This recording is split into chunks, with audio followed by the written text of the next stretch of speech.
So, I'm Frank McKinney, and I am first a sinner saved by the grace of God. And I'll give you my backstory in a second, how I became saved. But I'm an author on a book tour. Now, authors typically go to TV stations and radio stations and bookstores, but this book, Aspire, is my 7th book. And since my 2nd book came out, because I started my adult life as a homeless person, we stop at homeless shelters and soup kitchens and food pantries and juvenile detention centers and abused women's facilities, veterans facilities, delivering the message of my new book. As John mentioned, when I was younger, I was born and raised in Indiana, just a corn-fed country boy in a small town called Carmel, Indiana. And I went to these 4 high schools in 4 years. I went to kindergarten 7 times. We call juvenile detention kindergarten before I turned 18, because y'all know what happens once you're 18. There's no more juvenile detention. And so when I turned 18, I took out this imaginary eraser and I turned around to the chalkboard of life and I erased what was. I was tired of causing my beautiful mother to turn prematurely gray, being locked up all these times, and I left Indiana with that $50 bill and a one-way plane ticket. I had a job because I might believe in the welfare system, but I don't believe in the welfare mentality. Big difference. So having a job earning $180 a week, I had to wait for that first check to clear before I could get a place to stay. So for everybody in the room who slept outside, I chose Florida because it was warm. You don't want to be sleeping outside in New York or New Jersey. You want to be sleeping outside in Florida. And instead of sleeping underneath the overpass, I don't know if anybody ever slept underneath the overpass, I slept underneath a pier. Because underneath the pier is where the sand is. And the sand's soft, much softer than sleeping on the concrete. So that's how I started my life as a person living on the streets. And eventually that first check cleared and I rented an apartment with 4 other maintenance workers. As a maintenance worker at 18 years old, again, I was proud to have a job, man. I didn't want to stand in line and collect welfare. I was happy to be working. And I was digging sand traps on a golf course. So golf course, a lot of green grass. I'm sticking my shovel in the ground, digging holes and putting sand in it, so the rich people can avoid hitting their little white ball into the hole I just dug. About that time, there was a program on TV called Lifestyles of the Rich and Famous. I don't know if you remember that. Robin Leach with that accent. And he would show how the lifestyle of the rich and famous was, like how they lived. And if you're younger and you don't remember Lifestyles of the Rich and Famous, remember MTV Cribs. Kind of the same thing. You get a look inside the lifestyle of somebody who has some money.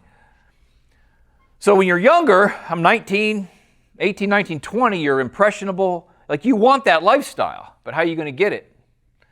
I had no connections. I had no money. I had no friends. I had no network. But I watched these rich people play golf, it seemed like all day long. Because again, I'm a maintenance worker at 4 a.m. in the morning. And these people come to play golf at 9 a.m. and play golf till 1 and never seem to work.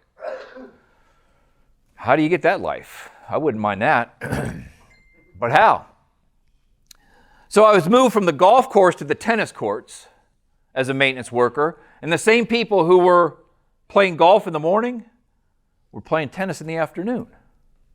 Never seeming to work. Nice deal if you can get it, but how? I was a good tennis player as a young boy. So I picked up the tennis racket, I started hitting the ball against the wall, got my timing back, and I decided I'm going to be a tennis pro. I'm going to be a teaching tennis pro. I'm going to teach people how to hit a better forehand and a backhand. I'm going to teach those rich people how to hit a better forehand and a backhand. And I went from $4 an hour, you know, minimum wage back then was $4 an hour, to $50 an hour as a tennis instructor. Back then, we all can see okay here. I don't need to stand on a chair.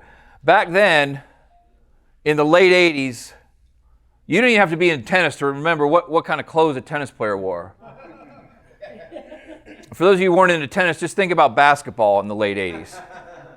Real short shorts. short skirts. Well, that's all right with me. But I would come home at night, and there was the pocket of my short. Remember, the shorts are to here. The pocket of the short was hanging down lower than the pocket of the short because I had so much money in there. I was making $50 an hour, cash money, 8 hours a day. Do the math, that's $400 a day times 5 days a week. It's two grand a week times 50 weeks. It was $100,000 a year. As a tennis instructor, and I'm getting paid in cash. This is before the IRS existed. I'm making cash. I don't know about filing tax returns. I hope nobody's in the room from the IRS, because if it is, I'm in trouble. But you see, teaching those rich people, I was very curious, how did you get to live the life you're living? How you get to live this lifestyle? But the problem was, let's say Megan, in the very back of the room, raise your hand, Megan. Megan is a tennis student of mine. And I'm teaching her how to hit backhand or forehand. And she drove up to her tennis lesson in a Mercedes. And she had a mansion that she closed the door behind. And she had a Richard Gere or Denzel Washington look-alike husband. And the 2.2 kids. She had the American dream. And I wanted to learn how she got it. But I'm teaching her how to play tennis. She's on the other side of the net. And after Megan, then it's Juan's turn. And after that, it's Larry's turn. I don't have time to pit their brains, but what if I made sure Megan was too tired to finish her tennis lesson? She paid me for an hour, but I made sure she couldn't finish. She was too tired. I ran her around so hard that for those last 15 minutes, when she sat down, too tired to finish, what did I do? I went to school on her. Megan, how did you get to live in this house? How did you get to drive that car? How did you get to succeed like this? And for 2 years, I purposely tired every single one of my tennis students out so I could earn my PhD in entrepreneurship and my master's in real estate by picking the brains of the ultra wealthy. And the answer I got back was, well, Megan was a very successful trial lawyer, won a lot of money in court and at the settlement table, but she took those winnings and invested them in real estate. All right, you hear that story once, it's entertaining, maybe even fascinating.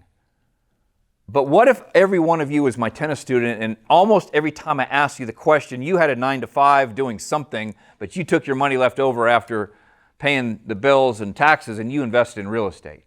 I just kept hearing these real estate stories everywhere. I want to do that. If that's the ticket out of poverty, I want to do that.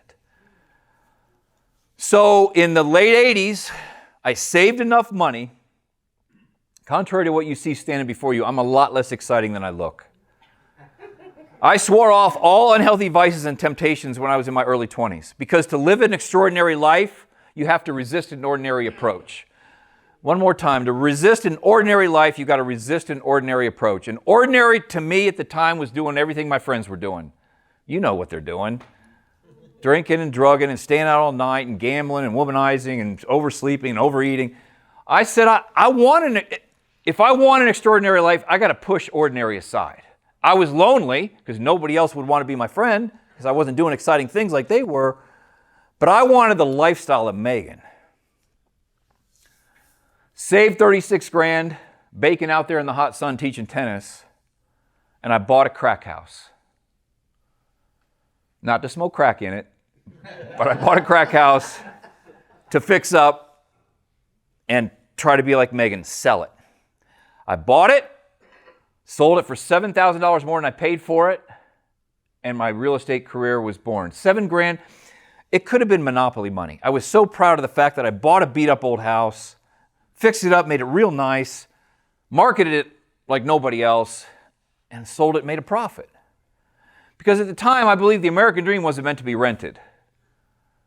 Most people rent their apartments, and they rent. I want people to own the American dream. So I would take somebody like John, who was renting, and I'd say, look, for first, last, and security that you're putting down on rent, why don't you use that as a down payment for a house? And for 5 years, I did hundreds of little houses worth less than 100 grand. Not a single house did I do worth more than $100,000. You don't get a lot of house for 100 grand. I mean, that's a first-time homebuyer house in a bad neighborhood. But we went from making $7 grand a house to $25,000 a house. And you do the math, that's a lot when you're doing a bunch of little houses. But I realized there was a limit. And I was kind of tired of, if I'm doing 20 houses at the same time, there's 20 plumbers, plumbers have their pants, they're halfway down their ass. 20 plumbers with their pants falling down, 20 broken promises, 20 work crews, 20 nightmares. One day in the early 90s, my wife and I are on our way to church. And I forgot to set my clocks back because of daylight savings time, so I had an hour to kill. We were driving down the Ocean Boulevard in Florida, and there was a house on the beach that looked like a crack house. 2 months of uncut grass, 2 weeks of uncollected newspapers, broken windows, torn screens, but it was on the beach. It wasn't a crack house, but it was a foreclosure. So I turned to my wife and I said, honey, I think we're good enough at this real estate thing. Why don't we sell everything we've got, and buy that one house on the beach? So we sold our house, we sold our cars, we had a garage sale for our clothes, took all the money we could get, moved into an apartment, actually an efficiency, that was so small you could flip the eggs from the shower. Like so you could reach out of the shower, get the stove.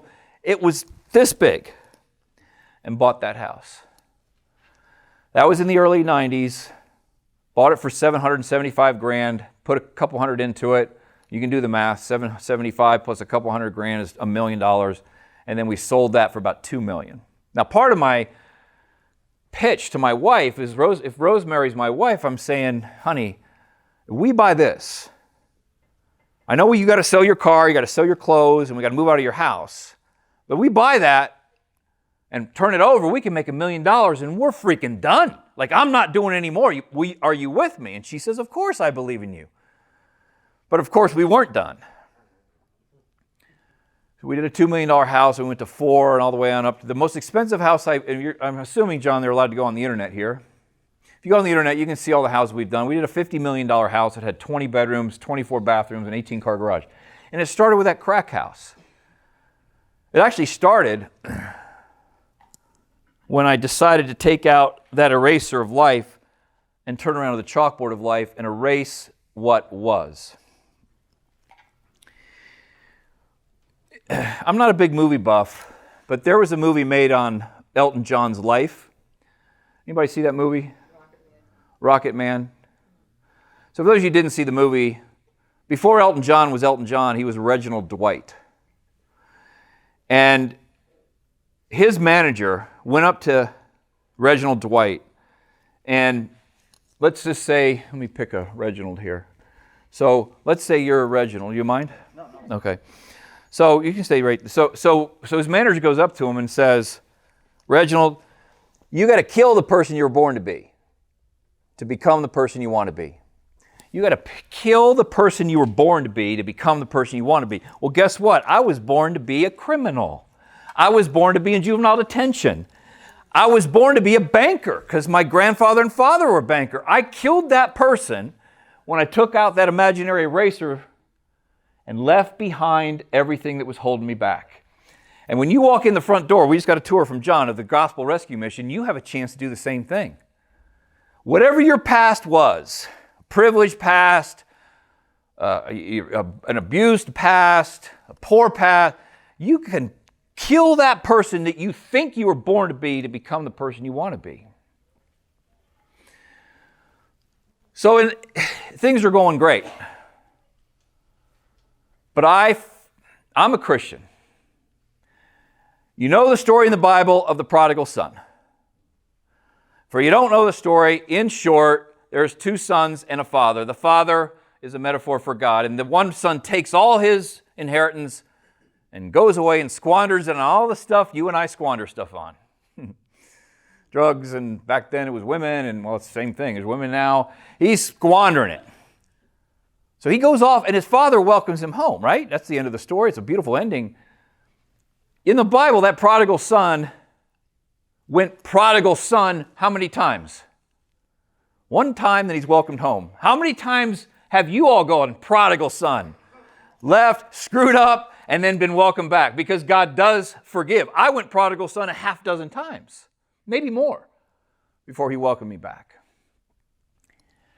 as I was succeeding, I began to think it was all about I was causing the success instead of giving credit where credit was due. And the ego was growing.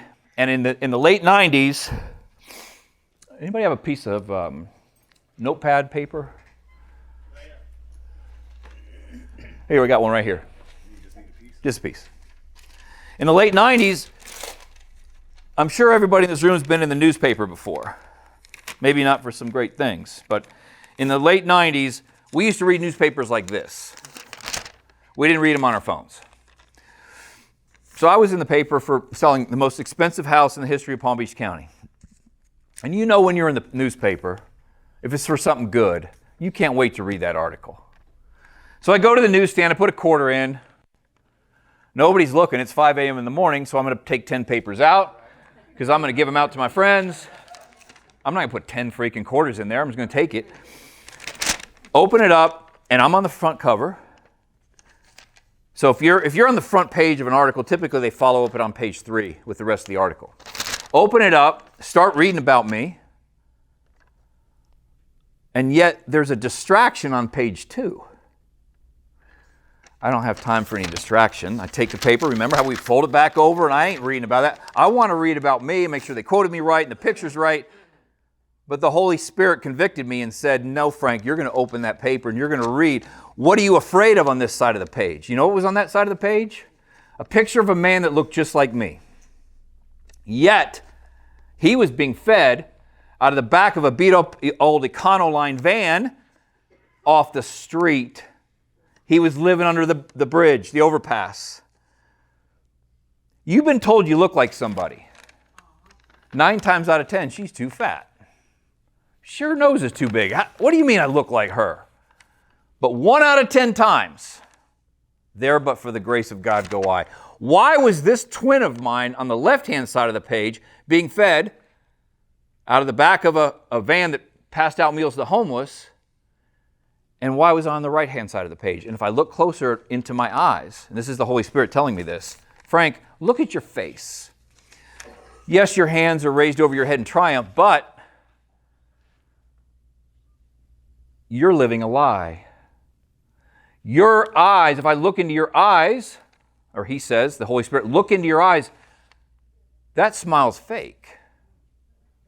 You got a garage full of cars and a closet full of clothes and a pantry full of food, but you've lost all the heart in your soul.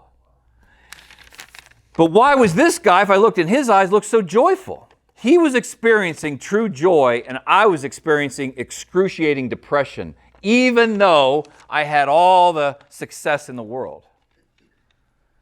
And at that moment, the prodigal son, again, is pulled back home and said, find out why you're feeling the way you're feeling. So I volunteered at this soup kitchen for a year. Every Monday night before Monday Night Football, I drove that Econoline van on the streets, and I started to get the heart back in my soul. I started to realize, and this is some of the chapters in this book I want to go over with you guys, that everybody in this room has a professional highest calling. So John's professional highest calling is a development director for a gospel rescue mission. He raises money to make sure that you all have what you have here. That's his professional highest calling. But he also has a spiritual highest calling. Everybody in this room has a spiritual, and I didn't know that. When I went to my mentor and I said, why do I feel like, and I'm just going to say one bad word, I don't care, why do I feel like shit when I should be feeling great with all this stuff that I had?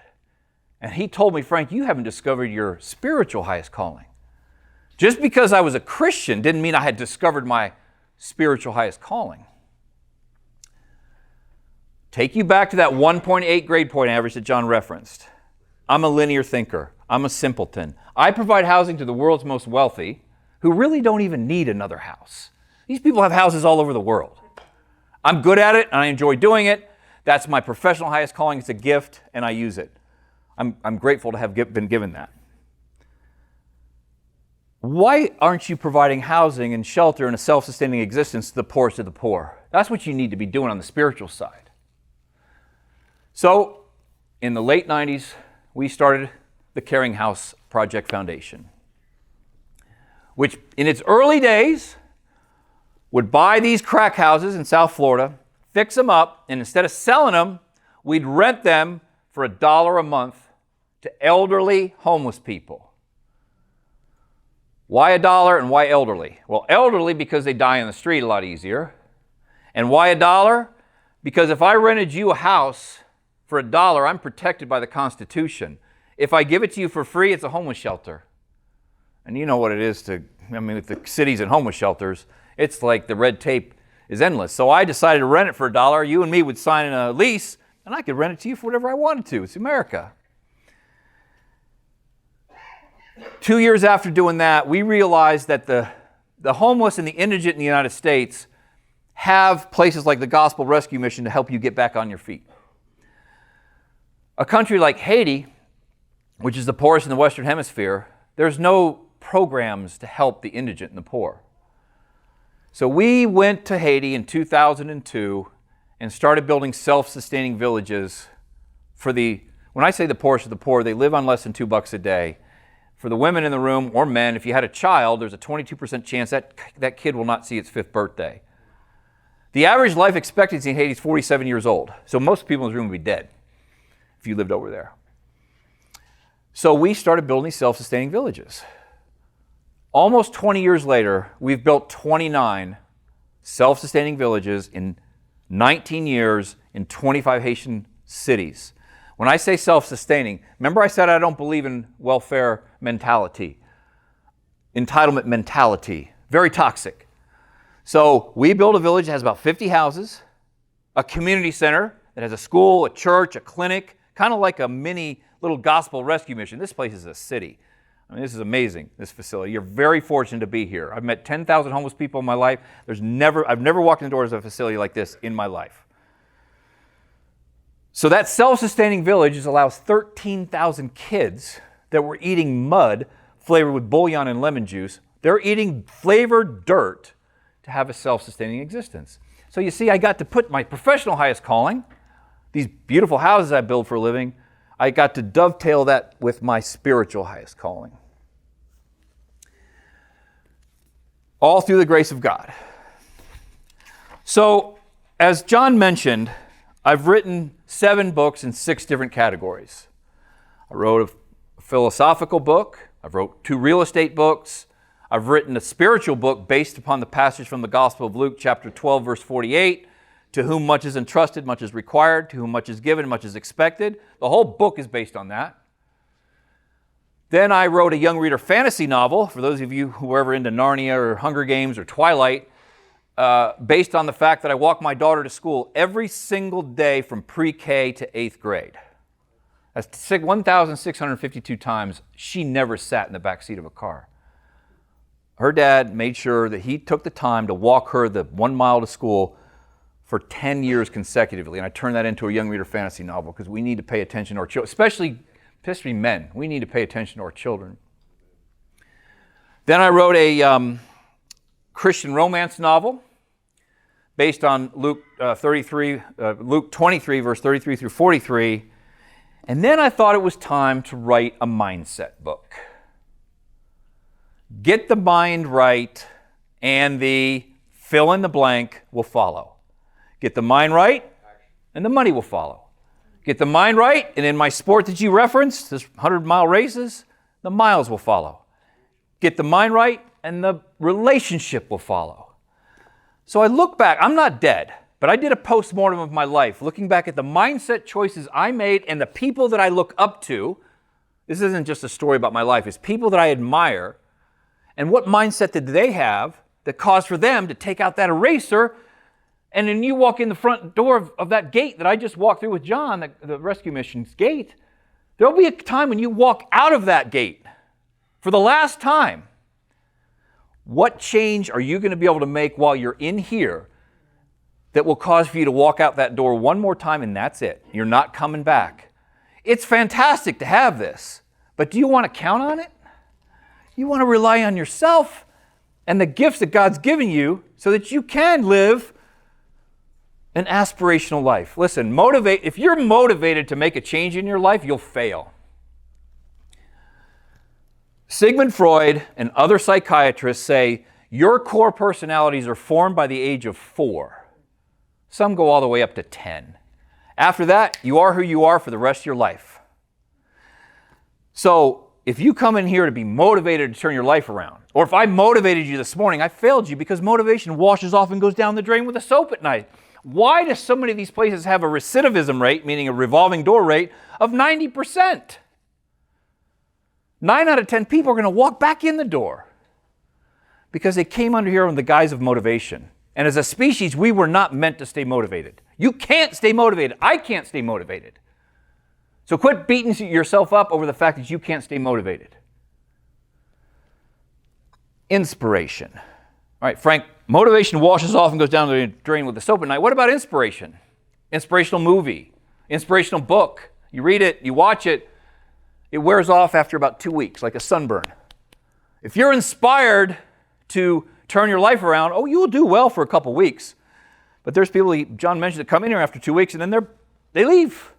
Bed, food, clothes, out the door. Nothing's changed. I realized that it's through aspiration that you can do what the subtitle to my book says. Don't you want to create your own reality and instead of having somebody or your past create it for you? It's up to you to create your own reality. And in turn, when I put my hands on your shoulders there, Reginald, Elton, alter your DNA. I want to rewire my DNA because I don't want to go to juvenile detention, ultimately jail. I don't want to be a banker. I don't want to walk through the front door of Gospel Rescue Mission again. I want to change my DNA. So in here, there's 5 sections in my book. The first section talks about the difference between motivation, inspiration, and aspiration, which I just described to you. There's 25 chapters in my book. There's only one that is posed in the form of a question. What legacy do you aspire to leave behind? Well, you know the legacy you were going to leave behind when you walked in the door for the first time, the gate out there. Well, you got a chance to take out the eraser, and you got a chance to leave a different legacy behind. So when you go back to your room tonight, and you look either in the mirror or you flip your phone around, you look in that phone, ask yourself that question. What legacy do you aspire to leave behind? And use this facility and the message of the gospel that they teach you here as a springboard to answer the question, what legacy do you aspire to leave behind? I don't have time to go over all 25 chapters. I'm going to pick one from each section. Section 2 is titled Risk equals Fear equals Big Change or Big Challenge. In a nutshell, the thing that's holding most people back, including me, is the fear associated with the thought of taking a risk. When you take the risk, the fear goes away. The primary thing holding most people back is they think about a big change or challenge in their life. I want to get sober. I want to hold down a job. I want a new relationship. I want to start a diet. I want to go to church. Big change or big challenge, you got to take a risk. The first sensation you feel when you think about taking a risk is fear. I'm going to use a roller coaster as an example. When you get on a roller coaster, everybody's been on a roller coaster, the first thing you feel when that bar comes cracking down over your waist and you start going up that first hill is you're terrified. Your heart's pounding out of your chest at the thought of what's about to happen. But what happens when that roller coaster goes over that first hill? The fear is gone. It's replaced with excitement and joy and jubilation, so much so that when the ride's over, you get to the back of the line and do it all over again. I'm afraid every day of my life, but I don't let fear stop me. Primary difference. I ask, the Holy Spirit doesn't give us a spirit of fear, gives us a spirit of strength, that strong foundation. And so I pray that, yes, God gave us a sensation of fear for a reason, but don't let it stop you when you go out this door for the last time. And again, if we had hours, we'd go through the whole book. Okay. There's something that caused for you to walk in that gate for the first time. I mentioned about Freud and other psychiatrists saying we are who we are up until the age of 10. You're not going to change. I didn't change. I took that negative energy. That my therapist says I'm addicted to excitement. And she's diagnosed me with ADHD, ODD, oppositional defiant disorder, OCD, and I found a constructive outlet for the destructive tendencies associated with my personality being addicted to excitement. So there's a whole chapter here that talks about don't change, redirect the energies that you are using in a self-destructive way. So you read through this, or you go online, you get free chapters out of this book. You'll see how I used ODD and ADHD and OCD to my advantage. I ain't changing, even if I want to. I can't. I'm already wired. But I took that DNA, rewired it into something constructive. So don't feel like you got to change. Just redirect the negative self-destructive tendencies. Ego. You'll hear, if you go through, counseling sessions, everybody talks about self-esteem, like healthy self-esteem. But ego gets a bad rap. Why is ego a four-letter word that's missing a letter? You look into the definition of the dictionary, any psychology magazines, there's nothing inherently negative about ego. When you walk out the door for the last time, I want you to have what I refer to as a healthy ego, which is the following three things. Have an otherworldly passion for your purpose. I hope that this program in here helps you discover what your purpose is, not what you're passionate about. I can be passionate about chocolate, but it ain't good for me. What's your purpose? Having an otherworldly burning passion for your purpose, A. B, believing whatever it is that you do, that you're one of the best in the world at it. John knows when he goes to bed at night, he's one of the best in the world at being a development director, in this case, for Gospel Rescue Mission. You're not the best in the world. If he thinks that, he has an unhealthy ego. I know I'm one of the best in the world at building houses on the ocean, but I'm not the best. Otherworldly, passion for your purpose, believe you're one of the best in the world at what you do, and finally, don't be afraid to tell the world about it. If he doesn't tell the world about it, he's not raising any money. He said yes to us as strangers to come in and to deliver this message, and when before we leave, we're writing him a check. Because he had an open mind, and he wasn't afraid to share your blessings, your mission of the Gospel Rescue Mission, and he gets a check before we walk out the door. And those tickets that you got when you walked in the door, you're going to get a chance to walk out of here with something in a minute. So have a healthy ego. Have a healthy ego. The fourth section talks about your love life. I ain't going to spend a lot of time on this, but I've seen so many lives ruined because a relationship destroys the passion that you might have for a job. So I've got chapters in here titled How to Marry Your Guardian Angel. The significance of a significant other. Relationship pressure creates one of two things. If you're into geology, you look up what's underneath the crust of the earth that crushes the minerals in the sand and the oxygen into what? What does that do? That pressure creates what? A diamond. Or it crushes the union. It crushes the union. A romantic relationship, pressure either creates a diamond or crushes a union. The reason I felt qualified to share an entire section, 5 chapters on relationship, is I've been married 31 years. And I know what it's like to be married to a guardian angel. I know what it's like to have the significance of a significant other, and I know what it's like to have that pressure that... My wife and I work together. That's dangerous. But in the end, it's either going to be a diamond or the union's going to be crushed. So that whole 4th section is about your love life. And finally, the primary reason that we're here is I want the book to move people from rich to enriched. Listen, I've sold houses to billionaires, and I walk in the house after we've sold it, and it's empty. There's no friends there.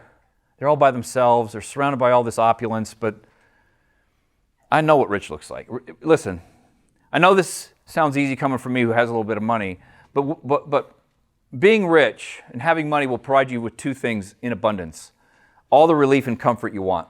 all the relief and comfort you want from anything. But that's where it stops. And if anybody you've ever been on heroin, that richness is it's a maddening cycle. All you're going to be wanting to do is hit that arm with some other form of consumerism or materialism. Moving from rich to enriched will stop that maddening cycle. And as I mentioned to John, there's 3 Bible passages I want to share, and then we'll do a little Q&A. What's our time like?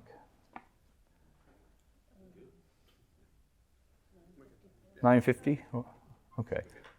How many more minutes? I'll cut it. 10 minutes. Okay.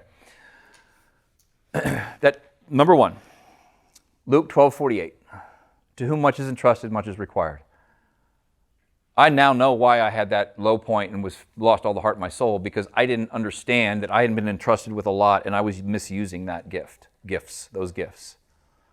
So we got 29 freaking villages in Haiti and 13,000 kids are eating dirt. Now they're living a self-sustaining life because I understand to whom much is entrusted, much is required. 2, when you walked in the front door of the front gate, I imagine you walked through with some hope. Having toured 5 books across the country over multiple years, I've had the benefit of meeting over 10,000 homeless people, face to face, asking them their name, hearing their story. The one thing that you all had when you walked in the front door was hope. That's the last thing I want to ever see you lose, is hope. That's what Gospel Rescue Mission provides for you, is hope. There's a passage from, I got to tell Rosemary, I stayed at Rosemary's house last night. Typically we're staying in a hotel. She allowed us to stay at her house. There's a passage from Hebrews 11:1 that says, and I'm looking for a cup to drink my water out at night, and I pull out a cup from her cupboard, and it says, faith is being sure of what you hope for and being certain of what you do not see. It's the simplest Bible passage, Hebrews 11:1. You were hopeful when you walked in the front door, but without faith, it isn't going to come to pass. Faith is being sure of what you hope for. I hope, this is you, that's the last time I walk through the door, and when I walk out, I'm going to be a productive member of society, and I'm going to turn my life around. That's a hope that this place provides you. Without faith is being sure of what you hope for and certain of what you don't see. You don't see the future. Nobody sees the future. But through faith, hope, and what we do not see will come to pass.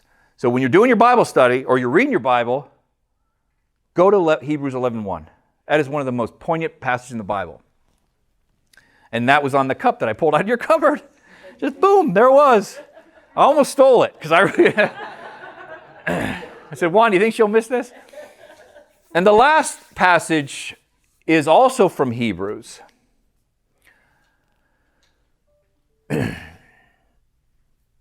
It's hard. I get emotional. I think about a place like Gospel Rescue Mission. And even the folks we saw outside the gates before we were kind of lost. And there's a guy with a hot meal, and we turn out, and I look in his eyes and hand him a McDonald's gift card. This is what Gospel Rescue does for you, and I hope that you will do the same thing when you leave, because it's not a one-way street.